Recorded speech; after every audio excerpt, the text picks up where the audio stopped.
الصلاة والسلام على أشرف الأنبياء وأكرم المرسلين وعلى آله وصحبه ومن تبعهم بإحسان إلى يوم الدين وبعد.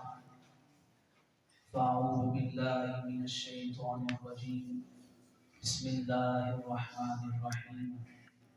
وإذا جاءك الذين يؤمنون بآياتنا فقل سلام عليكم كتب ربكم على نفسه الرحمة أنه من عمل منكم سوءا بجهالة ثم تاب من بعده وأصلح فأنه غفور رحيم. صدق الله العظيم. إن الله وملائكته يصلون على النبي يا أيها الذين آمنوا صلوا عليه وسلموا تسليما. الصلاة والسلام عليك يا سيدي يا رسول الله وعلى آلك وأصحابك يا سيدي يا حبيب الله. الصلاة والسلام عليك يا سيدي يا رحمة للعالمين وعلى آلك وأصحابك يا سيدي يا خاتم النبيين يا شفيع المسلمين يا حبيب رب العالمين يا جد الحسن والحسين مولانا ومولاكم سیدنا محمد رسول اللہ صلی اللہ علیہ وسلم. اللہ رب العزت کے حضور دعا ہے کہ رب کائنات اپنے حبیب کریم صلی اللہ علیہ وآلہ وسلم کی ذات مبارکہ کے توسل جلیلہ سے ہم سب لوگوں کا اس خوبصورت رسم پاک میں محفل پاک میں جامعہ مسجد سیدنا صدیق اکبر رضی اللہ تعالیٰ عنہ جوہر ٹاؤن کیو بلاک میں ماہ شبان المعظم کی درمیانی رات شب بارات کی رات جو رحمتوں بخششوں اللہ کی عطا کی رات ہے جمع ہونا اپنی بارگاہ عالیہ میں شرف قبولیت عطا فرمائے. اللہ کی عزت کے حضور دعا ہے کہ رب کائنات ہم سب کے صغیرہ کبیرہ گناہوں کو معاف فرمائے. تمام حاضرین کی نیک دعاؤں کو نیک حاجات کو پورا فرمائے. میں نے آپ کے سامنے سورہ انعام اس کی آیت نمبر 54 پڑھنے کا شرف حاصل کیا ہے. اگر کوئی شخص آپ کو آ کے کہے کہ اللہ تعالیٰ نے آپ کو اپنی بارگاہ سے سلام بھیجا ہے،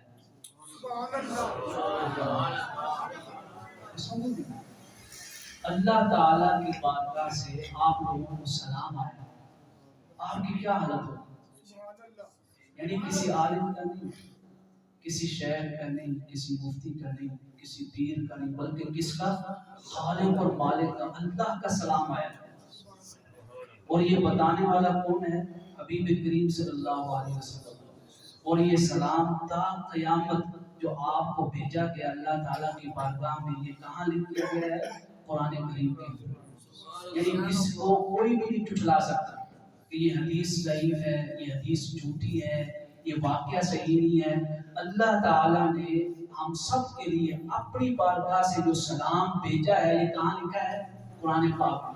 کون سی آیت ہے؟ سورہ انعام آیت نمبر 54. یہاں پہ سوال ہے، 54 نمبر آیت ہے، 54 نمبر آیت ہے.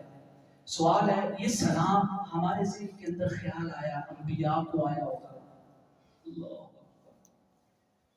اگر انبیاء کرام علیہ السلام سے نیچے آ جائیں تو ذہن میں آیا ہوگا صحابہ کو آیا ہوگا.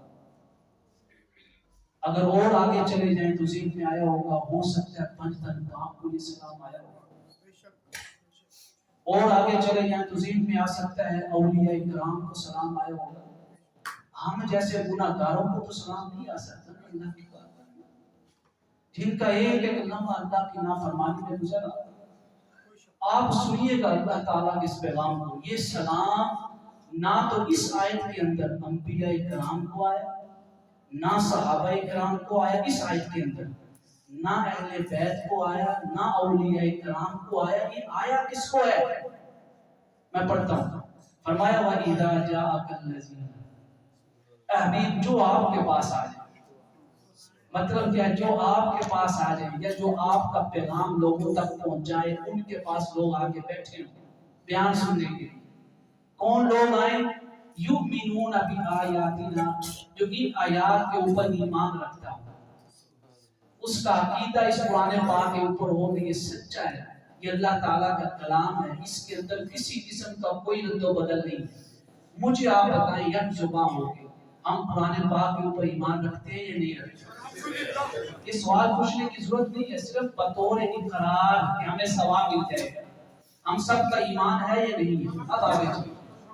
اللہ تعالیٰ نے فرمایا حبیب جب آپ کے پاس آ جائیں، یہ قرآن پاک قیامت تک پڑھا جائے گا، قیامت تک کی یہ بات ہو رہی ہے، جب بھی کوئی اس پیغام کو پڑھ کر سنائے گا ان کے پاس لوگ آ جائیں، مومن آ جائیں، تو کیا کہنا ہے؟ اے حبیب فقل، آپ نے اپنی میٹھی میٹھی زبان سے کہنا ہے، اپنی میٹھی میٹھی زبان سے ان کو بتانا ہے۔ کیا بتانا ہے؟ فرمایا سلام علیکم، اللہ تعالیٰ نے اپنی بارگاہ سے ان سب کے لیے سلام بھیجا ہے۔ سبحان اللہ۔ ابھی بات ختم نہیں ہوئی، فرمایا سب کو سلام ہے، سب کو سلام۔ اور کیا بشارت دی؟ فرمایا یہ آگے بیٹھے ہیں گناہگار ہوں گے، سیاہکار ہوں گے، ہم جیسے خطا کار ہوں گے، ہر رات اللہ کی غفلت میں گزر گئے، ہر دن شب و روز اللہ تعالیٰ سے دوری میں گزر گیا۔ جب آگے بیٹھے ہوں گے ان کے ذہنوں کے اندر ایک خیال پیدا ہوگا، پتہ نہیں اللہ معاف بھی کرے گا یا نہیں کرے گا۔ اللہ نے فرمایا ابھی ایک میرا سلام کہہ دو، یہ میری بارگاہ میں آ کے بیٹھے ہیں۔ دوسرا یہ بتا دیں کتب ربکم علی نفسہ الرحمہ، اللہ تعالیٰ نے تم سب کے لیے اپنی رحمت کو واجب قرار دے دیا ہے، لازم قرار دے دیا ہے۔ اب اگلی بات سننے والی ہے، یہ سلام اور یہ جو رحمت اللہ تعالیٰ نے فرمائی ہے کس کے لیے ہے؟ نہ یہاں پہ اولیاء کرام کا ذکر، نہ انبیاء کرام علیہ الصلوۃ والسلام کا ذکر، نہ غوث، نہ قطب، نہ ابدال، نہ صحابہ، نہ اہل بیت۔ کون؟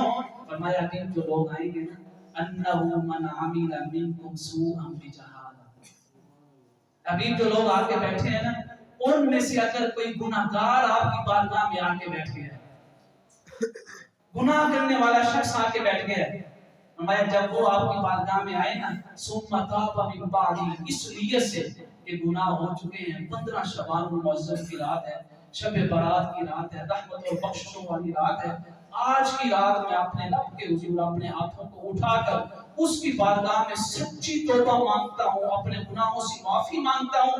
فرمایا یہ جو گناہگار آ کے بیٹھا ہے اے حبیب، ان کو ان کے رب کی طرف سے سلام بھی پہنچا دے اور رحمت کی بشارت بھی سنا دے۔ سبحان اللہ، سبحان اللہ۔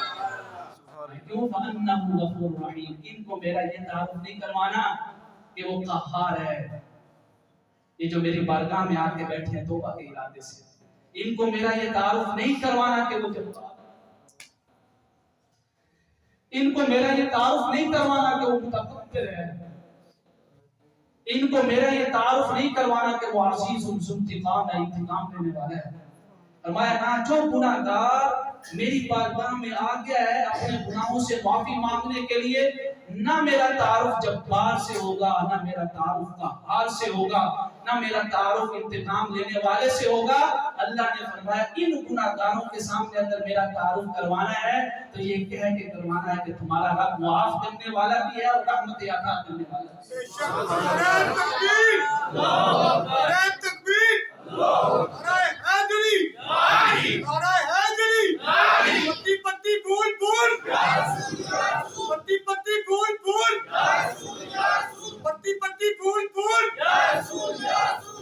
اب میرے ساتھ بولیے کس کی بارگاہ سے سلام آیا؟ اللہ کی بارگاہ سے۔ کس کو سلام آیا؟ گناہگار لوگوں کو سلام آیا۔ فرمایا من عمل منکم سوءا بجہالہ ثم تاب من بعد واصلح، اور تعارف اللہ تعالیٰ نے اپنا کیا کروایا؟ فرمایا فَإِنَّهُ غَفُورٌ رَحِيمٌ۔ ادھر تو ہاتھ اٹھاتا ہے نا اللہ میرے گناہوں کو معاف کر دے، اللہ فرماتا ہے میں غفور ہوں، تیرے گناہوں کو معاف کر دے۔ سبحان اللہ، سبحان اللہ۔ ادھر ہم گناہگار لوگ ہاتھ اٹھاتے ہیں، مولا آج کی بابرکت رات تیری رحمت کے طلبگار ہیں۔ ادھر اللہ تعالیٰ نے اپنا جو تعارف کروایا ہے، فرمایا وہ غفور بھی ہے، وہ رحمتوں کو عطا کرنے والے ہیں۔ سبحان اللہ، اللہ۔ میرے آقا کریم علیہ السلام کی بارگاہ میں ایک نوجوان بیٹھا ہے، نوجوان، سارے نوجوان ماشاءاللہ۔ حضور کی بارگاہ میں ایک نوجوان بیٹھا ہوا ہے، نوجوان ایسی زندگیاں گزارتا ہے، کہ آپ کے چلتے پھرتے آپ کے معاملات سے پتہ چلے کہ یہ حضور کا امت ہی آ رہا ہے، یہ زہرا کے بابا کا امت ہی آ رہا ہے، یہ حسنین کریمین کے نانا کا امت ہی آ رہا ہے۔ نوجوان بیٹھا ہوا خوبصورت نوجوانی میں صحت مند تندرست بنا ہے،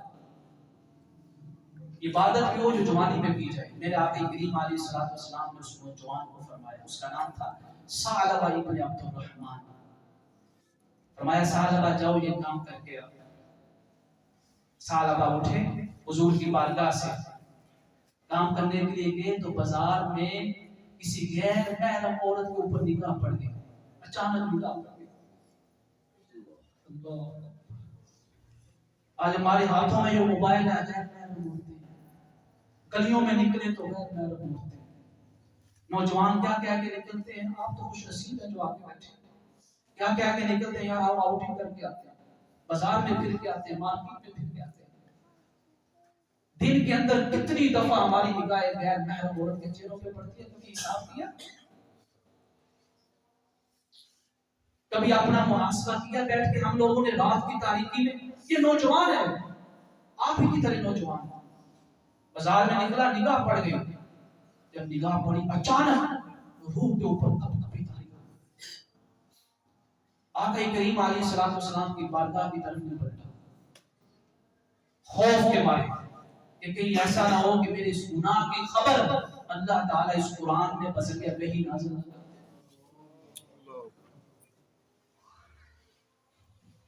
واپس نہیں گیا، پہلا دن گزر گیا، دوسرا دن گزر گیا، تیسرا دن گزر گیا، 40واں دن آ گیا۔ 40واں دن میرے مصطفیٰ کریم علیہ الصلوۃ والسلام کبھی دائیں دیکھتے ہیں، کبھی بائیں، کبھی سامنے، کہ میرا ثعلبہ نظر نہیں آ رہا۔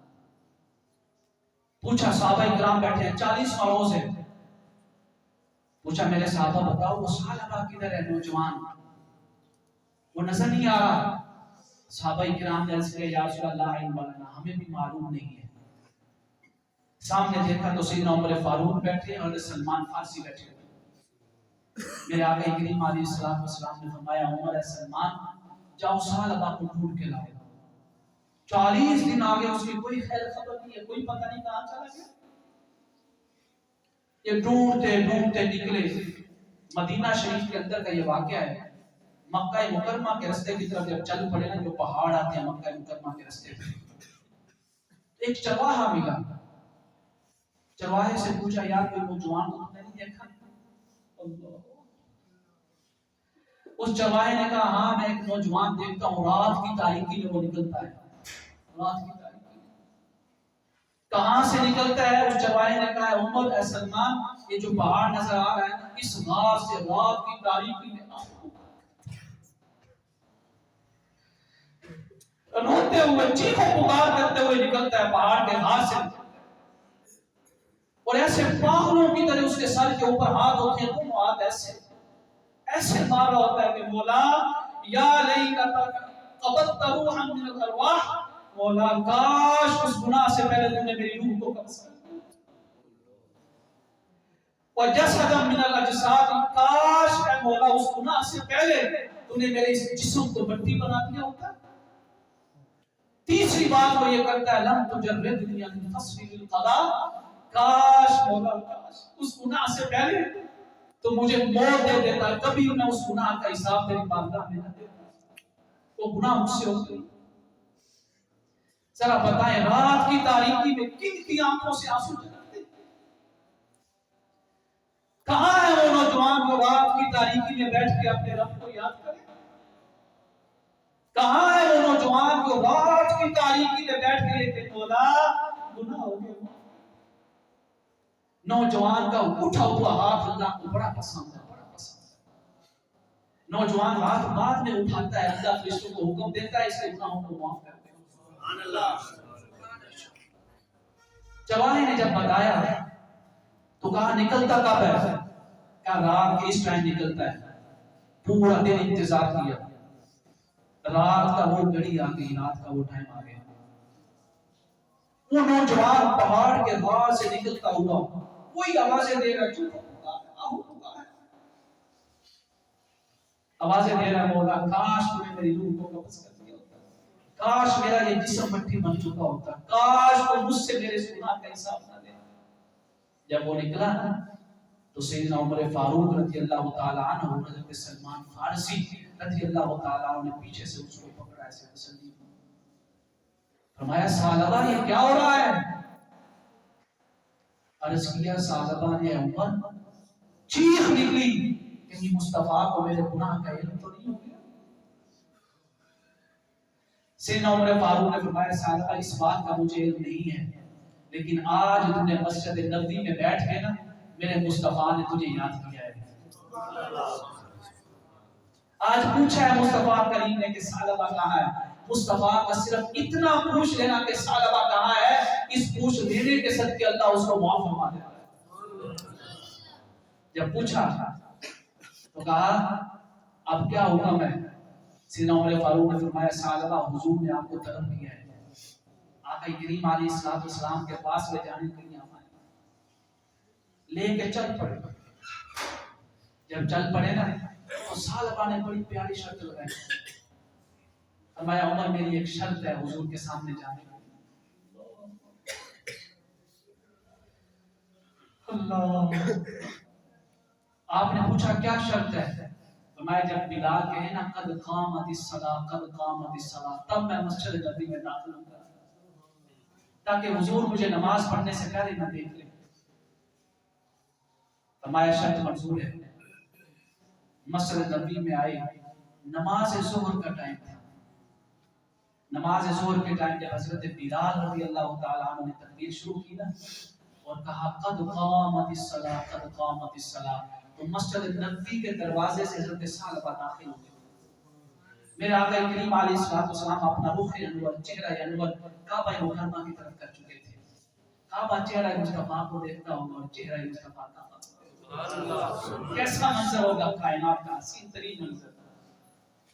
جب کھڑے ہو گئے میرے آقا کریم علیہ السلام نے جب فرمایا تکبیر تحریمہ کہی اللہ اکبر، اس نوجوان کی چیخ نکلی۔ جب چیخ نکلی تو بے ہوش ہو کر زمین پہ گر پڑا،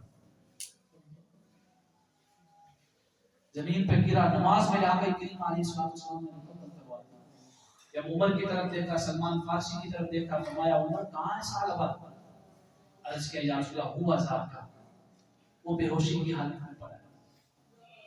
میرے آقا کریم علیہ السلام اس کے پاس گئے، اپنے دست مبارک سے سبحان اللہ اس کے سر پہ ہاتھ پھیرا، فرمایا عمر ثعلبہ کو اس کے گھر پہنچا دو۔ 8 دن گزر گئے، 8 دن ثعلبہ کو ہوش نہیں آ رہا۔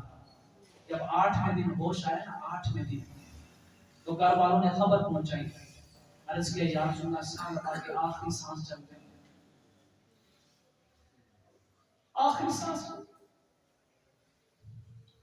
میرے آقا کریم علیہ السلام نماز پڑھا کے بیٹھے، فرمایا جلدی کرو۔ آپ دوڑتے ہوئے ثعلبہ کے گھر پہنچے۔ کیا عجیب منظر تھا، جب گھر پہنچے نا تو ثعلبہ کے سر کو لیا، میرے مصطفیٰ نے ثعلبہ کے سر کو اپنی گود مبارک کے اندر رکھ لیا۔ جب گود مبارک کے اندر رکھا نا تو دست مبارک سے ایسے سر کے اندر پھیرنے لگے، بالوں کے اندر۔ میرے آقا نے فرمایا ثعلبہ کیا ہو گیا ہے؟ اللہ نے تجھے معاف کر دیا ہے۔ عرض کیا یا رسول اللہ میرے رب نے مجھے کیا کہا ہے؟ میرے آقا کریم علیہ السلام نے فرمایا ثعلبہ آج تیرے رب نے تجھے اپنی بارگاہ سے سلام بھیجا ہے۔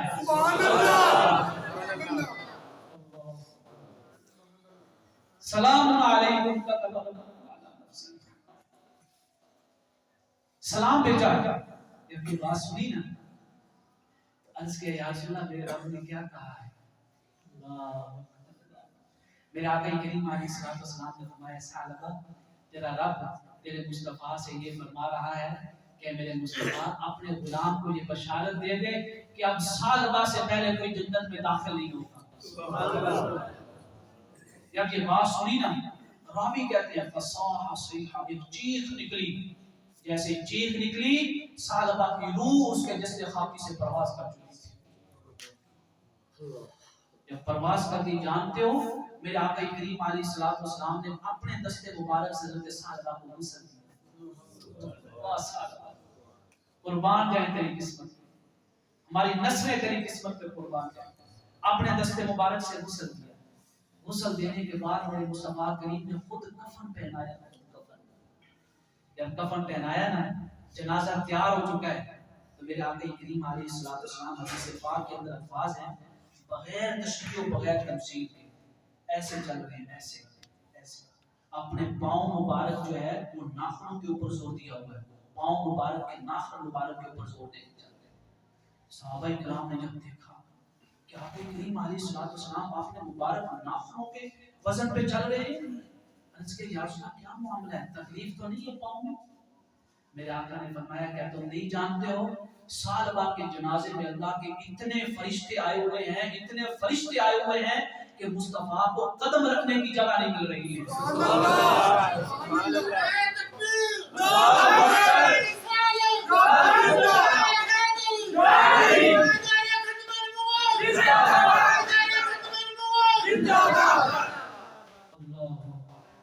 فرمایا رکھنے کی جگہ نہیں مل رہی پاؤں کو، اللہ کے اتنے فرشتے آئے ہوئے ہیں۔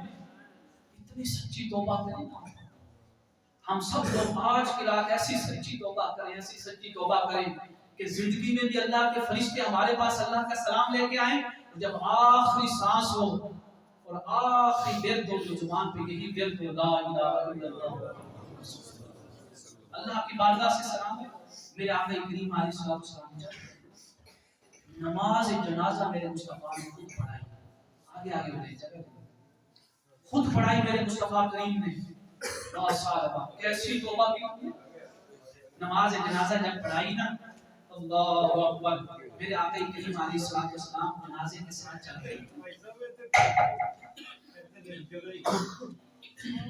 آگے آگے آگے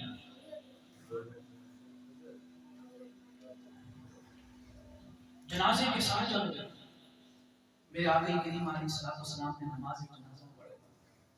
نماز جنازہ کے بعد سبحان اللہ سبحان اللہ، قبر کے اندر ثعلبہ کو اس کے والدین نے نہیں اتارا، حضرت ثعلبہ کو قبر کے اندر اس کے دوستوں نے نہیں اتارا، حضرت ثعلبہ نے ایسی توبہ کی، ایسی توبہ کی کہ قیامت تک کے لیے اللہ کی بارگاہ میں معافی مانگنے والوں کے لیے مثال قائم کر دی۔ قبر کے اندر جس نے اتارا ہے اس کو مصطفیٰ کہتے ہیں، سبحان اللہ سبحان اللہ۔ جب علامہ اقبال نے یہ منظر دیکھا نا تو بول اٹھے، عرض کیا مولا تیری رحمت اتنی جوش میں آتی ہے تیرے مصطفیٰ کو دیکھ کے، میں تو غنی ازہر تو عالم من فقیر، اے اللہ تو غنی ہے، من فقیر، میرا من محتاج ہے، میری ذات محتاج ہے۔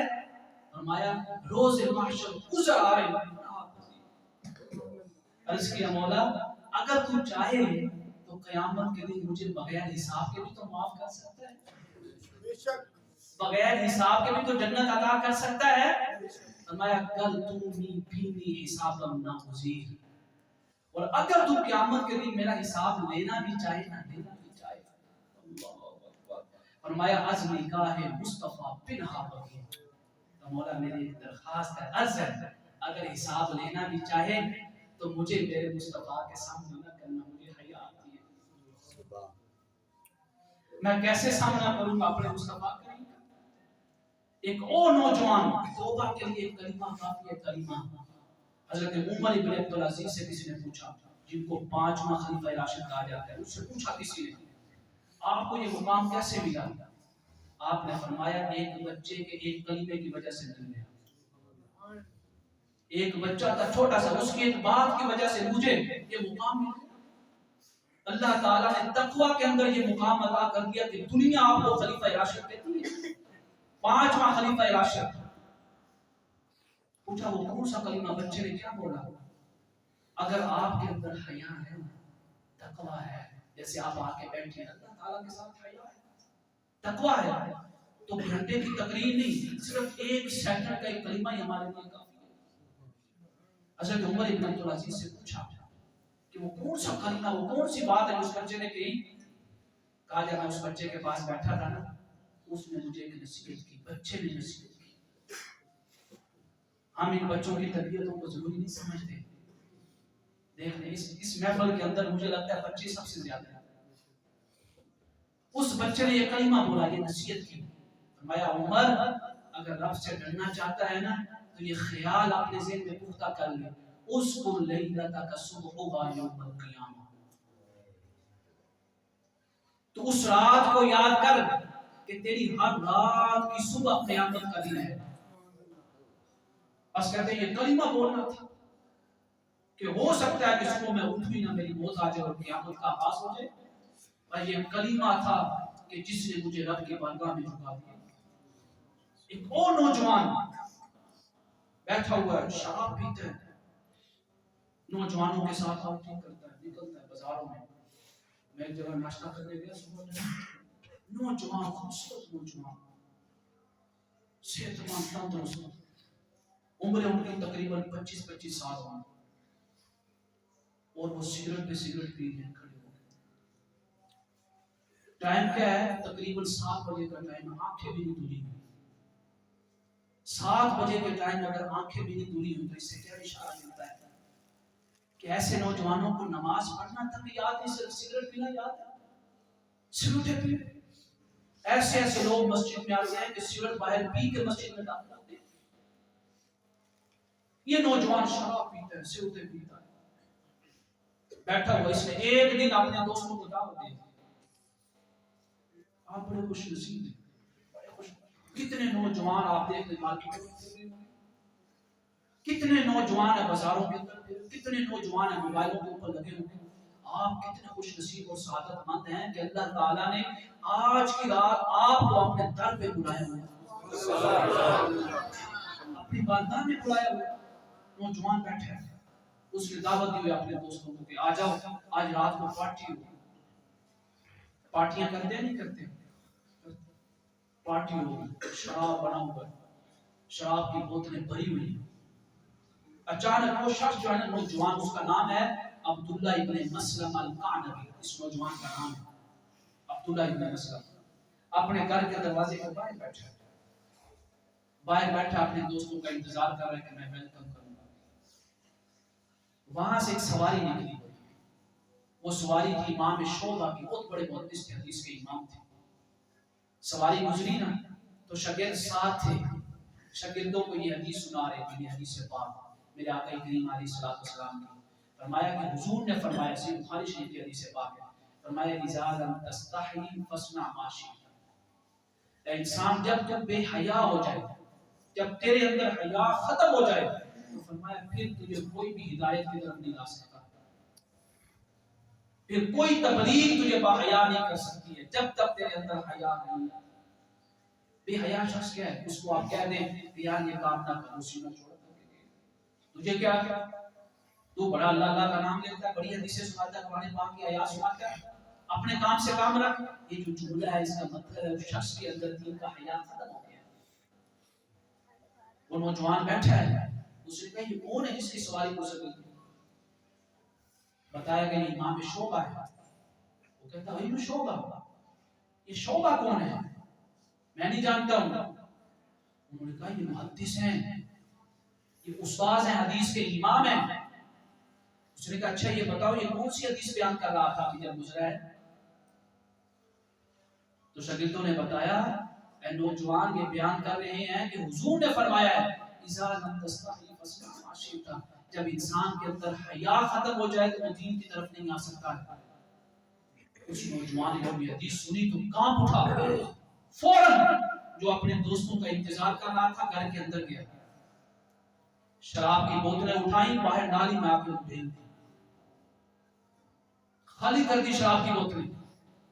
اپنی والدہ کے پاس آئے، اجازت طلب کی کہ اماں جان میں جانا چاہتا ہوں، میرے دوست آئے نا ان کو کھانا کھلانا، اچھی دعوت کرنا، اگر وہ شراب مانگے تو انہیں کہنا اس نوجوان نے شراب کی وہی حالت کی ہے جو اس نے اپنے ایمان کے ساتھ پہلے وہ کر چکا تھا، اب شراب کو ڈھیل دیا ہے، اب اپنے دل کے اندر ایمان کو بھر دیا ہے۔ اجازت لی اور وہ شخص امام شعبہ کے پیچھے پیچھے چل پڑا، آگے بڑھا، امام شعبہ کی سواری کی لگام پکڑ لی۔ شراب پیتا ہوا نوجوان صرف ایک جملے سے بدل گیا، اس کی زندگی جس کے اندر حیا نہیں تھی، حیا پر گئی حضور کی حدیث پاک سے۔ جب وہ نکلا نا، لگام پکڑی، امام شعبہ نے فرمایا من انت، تو کون ہے نوجوان؟ اس نے کہا میں فلاں ہوں، میں عبداللہ ابن مسلمہ ہوں، جس کو لوگ شرابی کہتے ہیں، شرابی، اچھے نوجوان جس کی صحبت سے کرتے ہیں۔ امام شعبہ نے فرمایا تو کرنا کیا چاہتا ہے؟ فرمایا وہ کرنا چاہتا ہوں جو آپ کر رہے ہیں۔ اب اس زبان سے شراب نہیں پیوں گا، اب اس زبان سے لوگوں کو پڑھ کر سناؤں گا قال رسول اللہ، قال رسول اللہ، رسول اللہ نے کیا فرمایا، اللہ کے حبیب نے کیا فرمایا۔ چل پڑا شاگردی میں آ گیا۔ ایک زمانہ آیا کہ وہ امام مالک کی شاگردی میں آ گیا، جو عاشق مدینہ تھی۔ جب امام مالک کی شاگردی میں آیا تو امام مالک نے جو حدیث کی کتاب لکھی، اس نوجوان نے ساری کی ساری حدیث کی کتاب زبانی یاد کر لی۔ جس نوجوان کو لوگ شرابی کہتے تھے، آج کے دور میں ابھی تک اور قیامت تک اللہ تعالیٰ نے اس کا نام کیا لکھ دیا ہے؟ امام عبداللہ ابن مسلمہ القعنبی، جو شرابی سے امام بن چکا تھا صرف ایک حدیث سے بات سننے کی وجہ سے۔ فرمایا جو میرے مصطفیٰ کی ایک حدیث دل کے اندر حیا رکھتے ہوئے سنتا ہے، اللہ تعالیٰ اس کے دل کو فرش سے اٹھا کر عرش تک پہنچا دے گا۔ سبحان اللہ، سبحان اللہ۔ سورہ بلد آپ پڑھتے نہیں پڑھتے؟ یہ سورہ بلد ہے میرے سامنے، سب پڑھتے ہیں۔ لا اقسم بہذا البلد، اللہ تعالیٰ نے فرمایا ایمان کی ایک گھاٹی ہے، مطلب کیا ہے؟ آپ کے اور ایمان کے درمیان ایک کنواں ہے جس کو عبور کرنا ہے، دریا ہے، سمندر ہے جس کو عبور کرنا ہے۔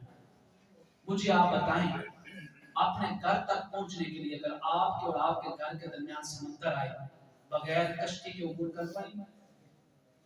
بغیر جہاز کے عبور کر پائیں؟ کچھ نہ کچھ تو آپ کو چاہیے نا۔ اللہ تعالیٰ نے یہی مثال دے کے فرمایا تیرے اور ایمان کے گھر کے درمیان بھی ایک سمندر ہے۔ فَلَقْتَحَمَ الْعَقَبَةَ، گھاٹی ہے، ایک سمندر ہے، ایک کنواں ہے جس کو عبور کر کے جانا ہے۔ وَمَا أَدْرَاكَ مَا الْعَقَبَةُ، اے نوجوان تجھے کیا خبر کہ وہ گھاٹی کیا ہے؟ اب اللہ تعالیٰ نے کشتی بھی دے دی جس سے یہ سمندر عبور کر کے ایمان کے گھر میں پہنچے۔ کشتی کیا سنیے گا، فرمایا اس کی پہلی سیڑھی یہ ہے اس کشتی تک پہنچنے کے لیے حق و رقابہ۔ یہاں کوئی ماتحت شخص کے اوپر ظلم ہو رہا ہو نا، اس کو ظلم سے بچانے، حق و رقابہ۔ دوسری سیڑھی کیا ہے؟ فرمایا او اطعام فی یوم ذی مسغبہ، دوسری سیڑھی یہ ہے جہاں تجھے کوئی بھوکا نظر آئے اس کو کھانا کھلا دے۔ اللہ۔ تیسری سیڑھی کیا ہے اس کشتی تک پہنچنے کے لیے؟ فرمایا یتیما ذا مقربہ، تیرے رشتہ داروں کے اندر اگر کوئی یتیم اور مسکین ہے نا، وہ تجھے نظر آ رہا ہے تو اس کو کھانا کھلا دے۔ او مسکین ذا متربہ، اگر تو دیکھے کہ رستے پہ کوئی مسافر کھڑا ہے اس کے پاس رہائش نہیں ہے، فرمایا رات گزارنے کے لیے اس کو جگہ دے دے۔ اگر تو یہ سارے کام کر لیتا ہے تو فرمایا اب تیرا کنواں عبور ہو چکا ہے، سمندر کراس ہو چکا ہے۔ اب کیا ہو گیا ہے؟ فرمایا ثم کان من الذین آمنوا، اب تو ایمان والوں کی صف میں شامل ہو چکا ہے۔ سبحان اللہ۔ اب کیا کرنا ہے؟ فرمایا دو کام اور ہیں، فرمایا وتواصوا بالصبر وتواصوا بالمرحمہ۔ جس طرح تو ایمان تک پہنچا ہے نا، اسی طرح اپنے دوستوں کو بھی ایمان تک لے کے آنا۔ وہ آئیں گے کیسے؟ انہیں کہیں کہ صبر کے ساتھ اپنا کام جاری رکھیں، مستقل کوشش کے ساتھ اپنے اعمال کی اصلاح جاری رکھیں۔ اور دوسری سیڑھی کیا آخر میں؟ فرمایا وتواصوا بالمرحمہ، فرمایا آخری سیڑھی جو ہے نا، اپنے دوستوں کو نصیحت کرنی ہے کہ لوگوں کے ساتھ اچھا معاملہ کریں، رحم دلی کا معاملہ کریں۔ یہ سارے کام ہو گئے، میرے اللہ نے فرمایا اولئک اصحاب المیمنہ، یہی وہ لوگ ہیں جن کو میں نے اپنی جنت عطا فرما دی ہے۔ آج کی بات ہے کہ ہم جو ہے سچی توبہ کریں، دین کے ساتھ حیا کریں، کوئی بھی دین کی بات سنتے ہیں اس کے اوپر عمل کریں گے اللہ، اور صرف ہم خود عمل نہیں کریں گے، اپنے گھر والوں تک بھی دین پہنچائیں گے۔ یہ جو بچے ہیں، جو نسلیں آنے والی نسلیں مستقبل کی جو نوجوان ہیں، ہم میں سے کتنے لوگ ہیں جن کی تربیت پہ توجہ دیتے ہیں؟ جب ہم خود اپنی تربیت پہ توجہ نہیں دے رہے ہیں تو اپنی آل اولاد کی تربیت پہ کیسے دیں؟ آپ نے دیکھا یہ سارے بچے، چھوٹے چھوٹے بچے کتنی خوبصورت انہوں نے نعتیں پڑھی۔ کیا ہم نہیں چاہتے کہ ہمارے بچے بھی ایسے خوبصورت نعتیں پڑھیں، ایسے محفل پاک کے اندر تلاوت کریں، حضور کی مدح سرائی کریں. اگر ہم چاہتے ہیں تو آج بھی ٹائم ہے کہ اپنے گھروں کو حضور کا غلام بنائیں. اپنے کم سے کم کھانے کے ٹائم حضور نبی کریم علیہ السلام کی مجلس سے بات کریں. ہم میں سے ہر شخص کو نعت آتی ہے، ایک جملہ ضرور آتا ہے، ایک مصرع ضرور آتا ہے. جب بھی کھانے کا ٹائم ہو آپس میں بیٹھ کے نعت کا ایک فقرہ سنا. نعت کا فقرہ نہیں بھی آتا زبان سے کہہ رہے، پتہ کیا کہیں؟ جانتے ہو یہ جو کھانا ہمیں مل رہا ہے نا ایمان کی حالت میں، یہ مصطفیٰ کا صدقہ ہے. سبحان اللہ. آپ ذرا بتائیں کہ نسلوں کے اندر ایمان کا جذبہ کیسے ہوگا، ایمان کی حرارت کیسے ہوگی. اللہ رب العزت کے حضور دعا ہے کہ رب کائنات ہم سب کو آج کی بابرکت رات میں سچی توبہ کرنے کی توفیق عطا فرمائے، اپنے اعمال کی اصلاح کرنے کی توفیق عطا فرمائے. انشاءاللہ تعالی ابھی جو ہے آپ لوگ اپنا جو بھی نوافل پڑھنا چاہیں گے، تلاوت کرنا چاہیں گے، تھوڑی سی چھوٹی سی مختصر دعا ہوگی، سلام پڑھا جائے گا. اس کے بعد 12:30 بجے نماز تسبیح کی جماعت کھڑی ہو جائے گی. وما توفیقی